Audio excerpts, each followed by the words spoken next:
Hello, Mosh students, your department chair here, Dr. Worth, and just wanted to actually send you a word of encouragement on the weekend as we're drawing close to the end of January. Sometimes we can have some goals that we would like to have set. We sometimes call those New Year's resolutions for the year. And it's good to check in to see how we're doing at the beginning of the year. But I think oftentimes, and just in my experience as someone who has worked with people to change behaviors, we may have goals, we may have intentions of the things that we want to accomplish and achieve, but we don't necessarily put the things in place to enable us to be successful. Looking at what we've done in the previous year and saying, I want to do something differently, but not changing my environment, not changing some of the people potentially who can assist me to get to ultimately where I want to be, not changing some of my patterns, not saying no to some of the things I should say no to, and not saying yes to some of the things I should say yes to. So we can evaluate here in the first month of where are you at in that. And that's not to discourage you to say, oh, I was expecting to have changed or be much further along. It's really just to evaluate and assess what has gone right and what areas I'm still needing to grow in, and what can I do differently in order to achieve the results that I want. One of my favorite quotes comes from Andy Stanley, and it's us looking at, in light of our past experiences, our current circumstances, and our future hopes and dreams, what's the wise thing to do? So evaluating, hey,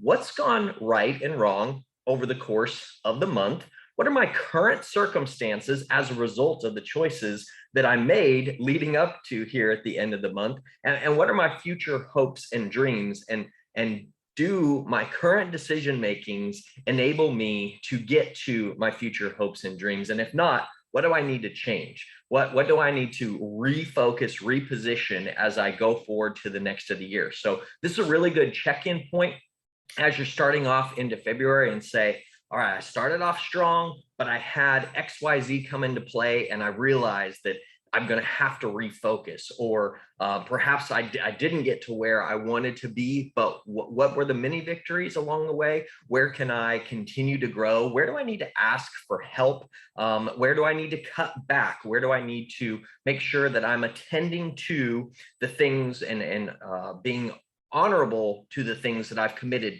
to? So if I've committed to my schooling, if I've committed to my family, if I've committed to my occupation, sometimes we need to cut on some of those things as well, to say, where can I scale back? Where can I get some help? And I'm not saying by any means to, oh, well, as a family, as a parent, as whatever, you certainly can't cut some of those areas, but you can certainly look and see, how am I honoring each one of the commitments that I have? Is this something that I need to withdraw from a class? Is this something that I'm going to need to ask for some better flexibility at work? Is this an area where, if I do have a family, that I'm going to potentially have to rely on some other family members to assist me? It's not saying that anything necessarily is wrong or bad. It's just an evaluation to say, based on where I've been, based on where I find myself now, and based on where I want to go, what ultimately needs to continue to happen, be something that doesn't happen anymore, or something that I need to change for the future. So just a word of encouragement, not saying that anybody's doing anything wrong by any means, but something that I do in my own life to evaluate, am I where I want to be in light of where I ultimately want to go? I hope you have a great weekend. Thank you for taking the time to listen to this video. If I can be any place of encouragement or support for you, don't hesitate to reach out. Definitely want to just be maybe a sounding board, even to talk through some things that might be going on in your life. Remember, you matter, you have purpose, you were created on purpose for a purpose. Have a great weekend. Enjoy hopefully some sunny weather, depending upon where you might be at, and let's get going into February. Have a blessed day.